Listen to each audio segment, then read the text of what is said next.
नमस्कार साथियों, स्वागत है आप सभी का एक बार फिर से आपके अपने YouTube चैनल पे। कल की डेट में मैंने आपको जीके से 1 से लेकर 140 तक क्वेश्चन बताया था और आज की वीडियो में हम स्टार्ट करने वाले हैं क्वेश्चन नंबर 141 से। तो यदि आपने पिछली वीडियो नहीं देखी है तो चैनल पे अपलोड है, वहाँ से आप देख सकते हैं। ये क्वेश्चन जीके का क्वेश्चन है, ऑब्जेक्टिव टाइप के क्वेश्चन देखने को मिलेंगे और हर एक क्वेश्चन के हर एक ऑप्शन के बारे में आपको जानकारी दिया जाएगा ताकि और भी आपको नॉलेज मिले। तो चलिए आज का वीडियो स्टार्ट करते हैं क्वेश्चन नंबर 141 से, जहां पर पहला सवाल पूछा जा रहा है, भारत का सबसे बड़ा बंदरगाह कौन सा है। तो सबसे बड़े बंदरगाह की हम बात करें, जैसे कि यहाँ पर ए ऑप्शन दिया गया है मुंबई। ये आपका मुंबई बिल्कुल सही हो जाएगा, क्योंकि भारत का सबसे बड़ा जो प्राकृतिक बंदरगाह है वो साथियों मुंबई में है, जो कि अरब सागर के किनारे स्थित है। तो ये आपका ए ऑप्शन सही हो जाएगा। बी ऑप्शन दिया गया है कोलकाता। तो कोलकाता यहाँ पे गलत हो जाएगा, क्योंकि ये जो है एक नदी बंदरगाह है जो कि हुगली नदी पे स्थित है। तो ये आपका गलत है। और सी ऑप्शन दिया गया कांडला। तो ये भी आपका गलत है, क्योंकि ये जो है आपका साथियों गुजरात में पड़ता है, लेकिन ये मुंबई से छोटा है, तो इसी कारण हम इसको गलत मारेंगे। और डी ऑप्शन दिया गया है चेन्नई। तो ये एक प्रमुख बंदरगाह है, लेकिन आकार में मुंबई से छोटा है, तो इसको भी हम यहाँ पे गलत मारेंगे। सही जो ऑप्शन होगा हमारा ऑप्शन नंबर ए होगा, मिला लीजिएगा। आगे बढ़ते हैं, अगले क्वेश्चन को देखिए। अगले क्वेश्चन में पूछा जा रहा है, भारत के संविधान में कुल कितने अनुच्छेद मूल रूप से थे। जैसे कि ए ऑप्शन है 395। तो यहाँ पे आपका ए ऑप्शन बिल्कुल सही हो जाएगा। यहाँ पर हम ए ऑप्शन इसलिए यहाँ पे सही मारेंगे, क्योंकि संविधान में टोटल 395 अनुच्छेद है, जिसमें 22 भाग है और 8 अनुसूचियाँ। ये ध्यान रखिएगा। तो 8 यहाँ पे अनुसूचियाँ आपको देखने को मिलेगी, 22 भाग देखने को मिलेगा, 395 अनुच्छेद। ध्यान रखिएगा, ऑप्शन ए हमारा सही हो जाता है। बाकी यहाँ पे बी ऑप्शन दिया गया 448। तो ये संशोधन के बाद कुल यहाँ पे 448 यहाँ पर थी। ये ध्यान रखिएगा, जब संशोधन किया गया उस समय का पूछा यहाँ पर दिखाया जा रहा है। और यहाँ पे 370 दिया गया है। तो आपको बता दें, ये एक विशेष अनुच्छेद है जो कि जम्मू कश्मीर को ये दर्जा देता है, लेकिन इस समय यहाँ पे ये लागू हो चुका है। और यहाँ पे दिया गया डी ऑप्शन 399। तो आपको बता दें साथियों, ये संख्या भी संशोधित हुआ है, जो कि ये संविधान में आती है, तो लेकिन ये मूल रूप से नहीं है, तो हम यहाँ पे इसको गलत मारेंगे। सही जो ऑप्शन हमारा होगा वो हमारा होगा 395, जो कि ऑप्शन में आपको ए ऑप्शन देखने को मिल रहा है। क्लियर हो गया होगा। आगे देखते हैं, आगे सवाल में क्या पूछा जा रहा है। तो आगे सवाल में पूछा जा रहा है, भारत में योजना आयोग की स्थापना कब हुई थी। जैसे कि ए ऑप्शन है 1950 में। तो आपको बता दें, 1950 में योजना आयोग की स्थापना हुई थी, बिल्कुल सही बात है। ये आपका ए ऑप्शन सही है, लेकिन एक डेट को भी आप ध्यान रखिएगा, 15 मार्च 1950 को हुई थी। ये भी आप नोट कर लीजिएगा। ए ऑप्शन हमारा सही हो जाएगा। बी ऑप्शन दिया गया 1947। हालांकि आप सभी को जानकारी होगा, भारत को स्वतंत्रता जो मिली थी वो 1947 में ही मिली थी, जो कि ये योजना आयोग से संबंधित नहीं रखता है। तो हम यहाँ पे बी ऑप्शन को गलत मारेंगे। सी ऑप्शन है 1952। तो ये आपका पंचवर्षीय जो योजना चालू की गई थी, वो 1952 में पहली पंचवर्षीय योजना शुरू की गई थी। तो 1952 ये उसका है। और यहाँ पे डी ऑप्शन दिया गया 1960। तो ये आपका कोई महत्वपूर्ण योजना से नहीं जुड़ा है, क्योंकि 1960 में कोई हमें ऐसा योजना नहीं देखने को मिला, तो हम यहाँ पे गलत मारेंगे। सही जो हमारा ऑप्शन होगा वो हमारा ऑप्शन नंबर ए होगा, 1950। ध्यान रखिएगा। चलिए आगे देखते हैं अगले सवाल को। अगले सवाल में पूछा जा रहा है, अग्नि क्या है। अब यहाँ पर देखिए, जीके से आप क्वेश्चन कर रहे हैं, तो आप ये ना देखिए कि यहाँ पे क्वेश्चन क्या पूछ रहा है। जब आपको क्वेश्चन समझ में ना आए तो ऑप्शन को भी ध्यान से देखिए। जैसे कि ए ऑप्शन दिया गया एक मिसाइल, बिल्कुल अग्नि एक मिसाइल भी है, जो कि अग्नि भारत में जो बैलिस्टिक मिसाइल है उसकी एक श्रृंखला है, जिसकी रेंज करीब 700 से 5000 किमी तक है। तो ये एक मिसाइल के नाम से भी जाना जाता है, जो अग्नि है। तो हम यहाँ पे ए ऑप्शन करेक्ट आंसर मारेंगे। बी ऑप्शन दिया गया एक उपग्रह। तो ये आपका बिल्कुल गलत है। यहाँ पर एक युद्धोत्पाद दिया गया है, तो ये भी बिल्कुल गलत है। और यहाँ पर एक लड़ाकू विमान दिया गया है, तो ये भी बिल्कुल गलत है। हमारा जो सही होगा वो केवल ऑप्शन नंबर ए सही होगा, एक मिसाइल। क्लियर हो गया साथियों, आगे देखते हैं। आगे यहाँ पे क्वेश्चन में पूछा जा रहा है कि भारत में सबसे अधिक गन्ना उत्पादन करने वाला राज्य कौन सा है। तो सबसे अधिक जो गन्ना उत्पादन होता है वो उत्तर प्रदेश में होता है। सबसे अधिक गन्ना यहीं पर पैदा होता है, ये ध्यान रखिएगा, पश्चिमी यूपी में। तो हम यहाँ पे बी ऑप्शन सही मारेंगे। बाकी ए ऑप्शन दिया गया है महाराष्ट्र, तो महाराष्ट्र जो आता है ये दूसरे नंबर पे आता है। मतलब उत्तर प्रदेश की बात यदि बात की जाए तो महाराष्ट्र जो है यहाँ पे सबसे ज़्यादा गन्ना के उत्पादन होता है, दूसरे नंबर पे महाराष्ट्र आता है। और यहाँ पे सी ऑप्शन दिया गया है पंजाब, तो पंजाब में गन्ने की खेती होती है लेकिन अधिक नहीं होती है, तो इसी कारण हम यहाँ पे गलत मारेंगे। डी ऑप्शन देंगे कर्नाटक, तो दक्षिण भारत का एक बड़ा जो राज्य उत्पादक है ये आपका, इसको यहाँ पे माना जाता है, जो कि दक्षिण भारत का एक बहुत ही यहाँ पे बड़ा राज्य है, जो कि ये आपका उत्पादन में माना जाता है गन्ने का। लेकिन ये यूपी से कम ही यहाँ पे उत्पादन होता है, इसी कारण हम यहाँ पे उत्तर प्रदेश सही ऑप्शन मारेंगे। बी ऑप्शन हमारा सही हो जाता है। क्लियर हो गया साथियों, आगे देखते हैं। आगे सवाल में क्या पूछा जा रहा है, तो आगे सवाल में पूछा जा रहा है कि चंद्रयान 2 मिशन का मुख्य उद्देश्य क्या था। देखिए, यदि आप किसी भी कम्पिटेटिव एग्जाम की तैयारी कर रहे हैं तो आप ध्यान रखिएगा, चंद्रयान 2 से क्वेश्चन जरूर पूछेगा। और मैं आपको बता दूं, यदि आप डेली इस तरह के जीके के क्वेश्चन पढ़ना चाहते हैं तो इस वीडियो के नीचे आपको एक बटन दिखेगा सब्सक्राइब वाला, उसे जरूर दबाइएगा ताकि हर एक वीडियो आपके मोबाइल तक पहुंचे। यहाँ पे पूछा जा रहा है चंद्रयान 2 मिशन का उद्देश्य क्या था। जैसे कि ए ऑप्शन दिया गया है मंगल ग्रह की सतह का अध्ययन, तो ये आपका बिल्कुल गलत है, क्योंकि ये मंगलयान मिशन का लक्ष्य था, न कि यहाँ पे चंद्रयान 2 का लक्ष्य का। तो ध्यान रखिएगा, चंद्रयान आपका अलग है और जो मंगल ग्रह है इसमें मंगलयान मिशन जो चालू किया गया था वो अलग है। तो जब मंगलयान का पूछा जाए तो आप मंगल ग्रह ध्यान रखिएगा। और यहाँ पे बी ऑप्शन देंगे सूर्य का अध्ययन, तो ये आपका बिल्कुल गलत है, क्योंकि आदित्य L1 जो मिशन स्टार्ट किया गया था उस समय वो सूर्य का अध्ययन के लिए स्टार्ट किया गया था। ये आपका चंद्रयान 2 अलग है, तो ये भी आपका गलत है। और सी ऑप्शन दिया गया चंद्रमा के दक्षिणी ध्रुव का अध्ययन, तो ये बिल्कुल सही है। मतलब कि चंद्रयान 2 का जो मुख्य लक्ष्य था वो यही था, क्योंकि ये क्षेत्र अब तक यहाँ पे अनछुआ था, मतलब कि यहाँ पे कोई भी यहाँ पे अभी तक नहीं पहुंचा था। तो हम यहाँ पे मारेंगे ऑप्शन नंबर सी, बिल्कुल करेक्ट आंसर। और डी ऑप्शन देंगे शुक्र ग्रह की जलवायु का विश्लेषण, तो ये भी बिल्कुल गलत है, क्योंकि इसरो का भविष्य का ये लक्ष्य है, न कि यहाँ पे चंद्रयान 2 का लक्ष्य था। तो हम यहाँ पे इसको भी गलत मारेंगे। ऑप्शन नंबर सी हमारा करेक्ट आंसर हो जाएगा, क्वेश्चन के अनुसार मिला लीजिएगा। चलिए आगे देखते हैं अगले सवाल को। अगले सवाल में पूछा जा रहा है भारत का पहला परमाणु परीक्षण किस वर्ष हुआ था। तो सबसे पहला जो परीक्षण हुआ था 1974 में हुआ था, जो कि पहला ही ऑप्शन आपको सही देखने को मिल रहा है, जिसका कोड नाम था स्माइलिंग बुद्धा। ध्यान रखिएगा, जो कि भारत का ये पहला परमाणु परीक्षण था। और ये परीक्षण कहाँ पे हुआ था, तो पोखरण में हुआ था, ये भी आप ध्यान रखिएगा। तो ये आपका ए ऑप्शन सही हो जाता है। और भी ऑप्शन दिया गया 1998, तो ये 1998 दूसरा परमाणु परीक्षण किया गया था, जो कि इसको पोखरण सेकेंड के नाम से भी जाना जाता है। और यहाँ पे सी ऑप्शन दिया गया 1962, तो आपको बता दें साथियों 1962 में चीन और भारत के बीच युद्ध हुआ था, तो ये इसका 1962 ये अलग चीज़ है। और यहाँ पे डी ऑप्शन दिया गया 1984, तो 1984 में कोई भी परीक्षण नहीं हुआ था। तो हमारा क्वेश्चन के अनुसार जो सही हो जाता है वो ऑप्शन नंबर ए सही हो जाता है, 1974 मिला लीजिएगा। अगले सवाल की ओर बढ़ते हैं। आगे सवाल में पूछा जा रहा है कि भारत में किस राज्य को चाय का बागान कहा जाता है। जैसे कि ए ऑप्शन यहाँ पर देखने को मिल रहा है अरुणाचल प्रदेश, तो ये आपका पहला ही ऑप्शन गलत हो जाता है, क्योंकि यहाँ पर चाय की खेती बहुत ही कम होती है। तो हम यहाँ पे ए ऑप्शन गलत मारेंगे।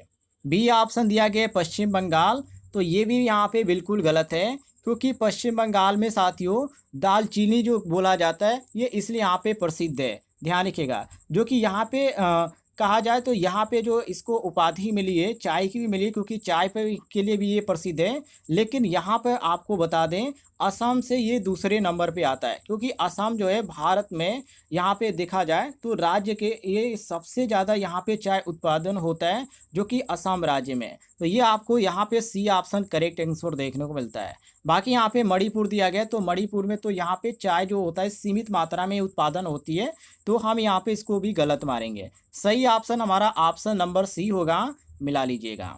आगे बढ़ते हैं, अगले सवाल को देखिए। आगे सवाल में पूछा जा रहा है कि स्वतंत्रता सेनानी को लोकमान्य की उपाधि दी गई। वेरी वेरी इंपॉर्टेंट क्वेश्चन है। चलिए ऑप्शन यहाँ पर देख लेते हैं। जैसे कि ए ऑप्शन दिया गया महात्मा गांधी, तो यहाँ पे आपका ए ऑप्शन ही यहाँ पे गलत हो जाएगा, क्योंकि ये बाल गंगाधर तिलक को दिया गया था, जो कि यहाँ पे महात्मा गांधी को राष्ट्रपिता कहा जाता है, तो इनको राष्ट्रपिता की उपाधि मिली थी। तो ये आपका पहला ही ऑप्शन क्वेश्चन के अनुसार गलत है। और भी ऑप्शन दिया गया बाल गंगाधर तिलक, तो यहाँ पर मैं आपको बता दूं, इन्हीं को लोकमान्य भी कहा गया है, क्योंकि ये जनप्रिय नेता थे। तो हम यहाँ पे बी ऑप्शन करेक्ट आंसर मारेंगे। सी ऑप्शन है भगत सिंह, तो आपको बता दें शहीद ए आजम जो यहाँ पे उपाधि मिला था, ये भगत सिंह को मिला था। तो ये हमारा क्वेश्चन के अनुसार भी भगत सिंह, सी ऑप्शन हमारा गलत हो जाता। और यहाँ पे डी ऑप्शन दिया गया लाला लाजपत राय, तो लाला लाजपत राय को जो उपाधि मिली थी वो पंजाब केसरी की मिली थी। तो यहाँ पे जो हमारा सही ऑप्शन हो जाता है वो ऑप्शन नंबर बी हो जाता है, बाल गंगाधर तिलक। क्लियर हो गया साथियों। जो स्वतंत्रता सेनानी को लोकमान्य की जो उपाधि मिली थी वो थे बाल गंगाधर तिलक। बी ऑप्शन हमारा सही हो जाएगा। आगे बढ़ते हैं, अगले सवाल को देखिए। आगे सवाल में पूछा जा रहा है भारत की पहली महिला मुख्यमंत्री कौन थी। जैसे कि यहाँ पर ए ऑप्शन है इंदिरा गांधी, तो आपको बता दें इंदिरा गांधी जो थी ये पहली महिला जो कि प्रधानमंत्री के रूप में बनी थी, ये मुख्यमंत्री के रूप में नहीं थी। तो हमारा ए ऑप्शन ही गलत है। बी ऑप्शन है सरोजनी नायडू, तो आपको बता दें ये राज्यपाल बने थी, जो कि पहली महिला राज्यपाल थी सरोजनी नायडू। तो ये भी ऑप्शन गलत है। और सी ऑप्शन देंगे सुचेता कृपलानी, तो ये ऑप्शन आपका बिल्कुल सही है, क्योंकि 1963 में ये बनी थी, जो कि पहली महिला थी। ये ध्यान रखिएगा, उत्तर प्रदेश की ये पहली महिला थी जो मुख्यमंत्री के रूप में चुनी गई थी। यहाँ पे सी ऑप्शन हमारा सही हो जाता है। और डी ऑप्शन देंगे विजय लक्ष्मी पंडित, तो ये जो थे ये संयुक्त राष्ट्र में भारत का प्रतिनिधित्व इन्होंने किया था। तो हम यहाँ पे इनको भी गलत मारेंगे, क्योंकि हमारा सही जो क्वेश्चन के अनुसार होता है वो ऑप्शन नंबर सी हो जाता है। क्लियर है साथियों। आगे बढ़ते हैं। आगे सवाल में पूछा जा रहा है कि यूएनओ अर्थात संयुक्त राष्ट्र संघ की स्थापना कब हुई थी। शायद मैंने कल की डेट में भी इस क्वेश्चन के बारे में आपको जानकारी दिया था, मुझे ख्याल है 1945 इसका सही आंसर होगा, जो कि यहाँ पे आपको बी ऑप्शन देखने को मिल जाता है। और 1945 में साथियों ये भी ध्यान रखिएगा, जो द्वितीय विश्व युद्ध हुआ था उसके बाद ही 24 अक्टूबर 1945 को यूएनओ की स्थापना हुई थी। तो ये हमारा बी ऑप्शन सही हो जाता है। आगे बढ़ते हैं, अगले सवाल को देखिए।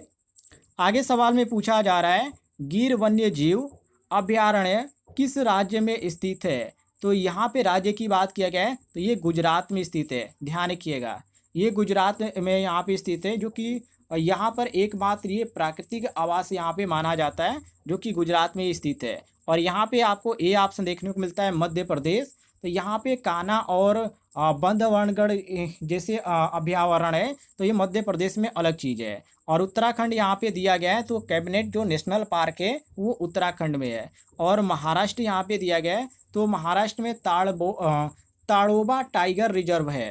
तो ये आपका डी ऑप्शन अलग चीज़ है। तो यहाँ पर हमारा जो सही हो जाता है क्वेश्चन के अनुसार वो हमारा सी ऑप्शन करेक्ट आंसर हो जाता है। आगे देखते हैं अगले सवाल को।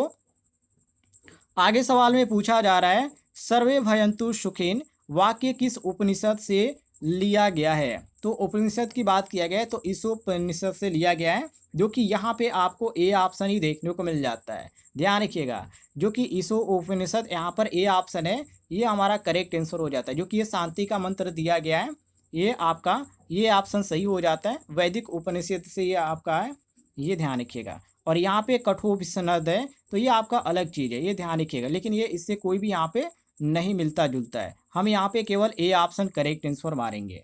आगे देखिए अगले सवाल को। आगे सवाल में पूछा जा रहा है, भारत में राष्ट्रीय युवा दिवस कब मनाया जाता है? वेरी वेरी इंपॉर्टेंट क्वेश्चन है। युवा दिवस सभी को मालूम होना चाहिए 12 जनवरी को मनाया जाता है साथियों, 12 जनवरी को, जो कि स्वामी विवेकानंद की जयंती उसी दिन भी है और राष्ट्रीय युवा दिवस के रूप में भी ये आपकी जयंती मनाई जाती है। तो यहाँ पे आपका बी ऑप्शन सही हो जाता है। यहाँ पे 2 अक्टूबर दिया गया है, तो सभी को मालूम है महात्मा गांधी का जन्मदिन था 2 अक्टूबर। और यहाँ पे आपको 15 अगस्त देखने को मिल रहा है, तो 15 अगस्त स्वतंत्रता दिवस है और यहाँ पे 5 सितंबर है तो शिक्षक दिवस है। लेकिन जो राष्ट्रीय युवा दिवस मनाया जाता है वो 12 जनवरी को मनाया जाता है, इसलिए यहाँ पे हम बी ऑप्शन करेक्ट मारेंगे क्वेश्चन के अनुसार। आगे बढ़ते हैं। आगे सवाल में पूछा जा रहा है, भारत में सबसे पहले किस राज्य में पंचायती राज व्यवस्था लागू की गई? तो पंचायती राज जो व्यवस्था लागू की गई थी वो सबसे पहले राजस्थान में लागू की गई थी, ध्यान रखिएगा, जो कि 2 अक्टूबर 1959 को ये आपका नागौर जिले में सबसे पहले ये लागू किया गया था। तो ये हमारा ए ऑप्शन सही हो जाता है। बाकी यहाँ पे उत्तर प्रदेश, बिहार, तमिलनाडु ये सब कुछ यहाँ पे सभी जगहों पर लागू हुआ था, लेकिन राजस्थान के बाद ही लागू हुआ था, इसलिए यहाँ पर हम ए ऑप्शन सही मारेंगे। आगे बढ़ते हैं। आगे सवाल में पूछा जा रहा है, शून्य की खोज किसने की थी? शून्य की खोज किसने की थी साथियों? जैसे कि यहाँ पर ए ऑप्शन आपको देखने को मिल जाता है, जो कि आर्यभट्ट लिखा गया है, जो कि बिल्कुल यहाँ पे गलत है, क्योंकि इन्होंने गणित की और खगोल विज्ञान में इनका महान योगदान था, पर शून्य की परिभाषा जो दिए थे वो ब्रह्मगुप्त ने दिए थे। और यहाँ पे ब्रह्मगुप्त जो देखने को मिलता है ऑप्शन में, वो सी ऑप्शन हमें देखने को मिलता है, जो कि 7वीं शताब्दी में शून्य की परिभाषित इन्होंने किया था और ये एक महान गणितज्ञ के रूप में भी ये जाने जाते हैं। तो ये ध्यान रखिएगा, सी ऑप्शन हमारा सही हो जाता है। बाकी यहाँ पे भास्कराचार्य, यहाँ पे बी ऑप्शन दिया गया है, तो ये आपको बता दें ये बाद में आए थे, जो कि गणितज्ञ ये भी थे, लेकिन ध्यान रखिएगा ये रचयिता भी थे और लियावती भी थे। लेकिन यहाँ पे जो बात किया गया क्वेश्चन में कि शून्य की खोज किसने की थी, तो ये किए थे ब्रह्मगुप्त ने, जो कि यहाँ पे सी ऑप्शन आपका सही हो जाता है। आगे देखते हैं अगले सवाल को। आगे सवाल में पूछा जा रहा है, भारत का सबसे लंबा रेलवे प्लेटफॉर्म कौन सा है? तो सबसे जो लंबा रेलवे प्लेटफॉर्म है वो साथियों गोरखपुर है, जो कि यहाँ पे आपको ए ऑप्शन देखने को मिल जाता है, गोरखपुर, जो कि उत्तर प्रदेश में ये स्थित है। जो कि लंबाई की यदि बात है तो ये आपका 1366 यहाँ पर मीटर है और ये विश्व का सबसे लंबा प्लेटफॉर्म है, ये भी आप ध्यान रखिएगा। और यहाँ पे भी ऑप्शन देंगे हावड़ा, तो ये भी यहाँ पे लंबाई है, लेकिन यहाँ पे जो गोरखपुर है ये सबसे ज़्यादा है, ये आपका जो आता है ये हावड़ा छोटा आता है। और यहाँ पे कोल्हापुर दिया गया, तो ये भी आपका छोटा ही है गोरखपुर से, और कटक भी दिया गया तो ये भी छोटा ही है। तो सबसे ज़्यादा जो बड़ा है वो गोरखपुर है, जो कि आपको ए ऑप्शन देखने को मिल जाता है। आगे बढ़ते हैं। आगे सवाल में पूछा जा रहा है, भारतीय मानक समय अर्थात IST किस स्थान के आधार पर निर्धारित किया गया? मतलब कहाँ से ये समय लिया गया? तो यहाँ पे आपको दिल्ली देखने को मिल जाता है, जो कि ये बिल्कुल गलत है। ये जो लिया गया है मिर्ज़ापुर से लिया गया है, ये ध्यान रखिएगा, जो कि देशांतर पर ही स्थित है। और यहीं से IST जो तय होता है ये मिर्ज़ापुर से तय होता है, जो कि डी ऑप्शन आपको देखने को मिल जाता है। बाकी बहुत सारे लोग कोलकाता भी कहेंगे, तो कोलकाता जो था ये ब्रिटिश काल के समय का माप था, लेकिन इस समय जो है ये मिर्ज़ापुर गया, ये ध्यान रखिएगा। तो हमारा यहाँ पे डी ऑप्शन सही हो जाता है। क्लियर है साथियों? आगे देखते हैं। आगे सवाल में पूछा जा रहा है, किस भारतीय राज्य को पूर्व का स्कॉटलैंड कहा जाता है? तो इस समय यदि बात किया जाए तो यहाँ पे स्कॉटलैंड की बात किया गया तो मेघालय को कहा जाता है, जो कि यहाँ पे आपको देखने को मिलता है ऑप्शन नंबर सी, मेघालय यहाँ पे सही हो जाएगा। क्योंकि यहाँ पे साथियों जो इसकी सुंदर जो पहाड़ियाँ हैं और जो हरियाली यहाँ पर है, उसी के कारण अंग्रेज़ों ने इन्हें स्कॉटलैंड कहा था और ये मेघालय में स्थित है। बाकी आसाम तो है, मैंने आपको अभी बताया कि ये चाय के लिए प्रसिद्ध है और ये यहाँ पे संस्कृति भी जो विधाता है जो नागालैंड के लिए यहाँ पर प्रसिद्ध है, नागालैंड में है। और मिजोरम जो है साथियों ये, जो कि ये भी सुंदर है, जो कि पर्वतीय क्षेत्र है ये, तो ये आपका एक अलग पर्वतीय राज्य आता है। लेकिन यहाँ पे बात करें उपनाम की, तो ये कोई भी उपनाम नहीं मिला है, तो ये आपका गलत हो जाता है। सही ऑप्शन आपका सी ऑप्शन हो जाएगा, मिला लीजिएगा। आगे बढ़ते हैं अगले सवाल को। देखिए आगे सवाल में पूछा जा रहा है आत्मनिर्भर भारत अभियान किस वर्ष शुरू किया गया है। और जितने भी लोग यहाँ तक वीडियो देखे हैं मैं उनसे एक ही रिक्वेस्ट करूंगा कि इस सवाल का आप जरूर जरा जवाब दीजिएगा, क्योंकि आत्मनिर्भर भारत जो अभियान है वो कब शुरू किया गया, 2014, 2016, 2020 या 2022 में। सभी लोग फटाफट इसका जवाब दीजिएगा। और साथियों आपको जानकारी नहीं मालूम है तो कमेंट बॉक्स में ज़रूर पूछ लीजिएगा, आपको जानकारी मिल जाएगी। उम्मीद है साथियों आपको जानकारी पसंद आई होगी, तो वीडियो पर लाइक कीजिएगा और इस वीडियो के नीचे आपको एक बटन दिख रहा होगा सब्सक्राइब वाला, उसे ज़रूर दबाइएगा।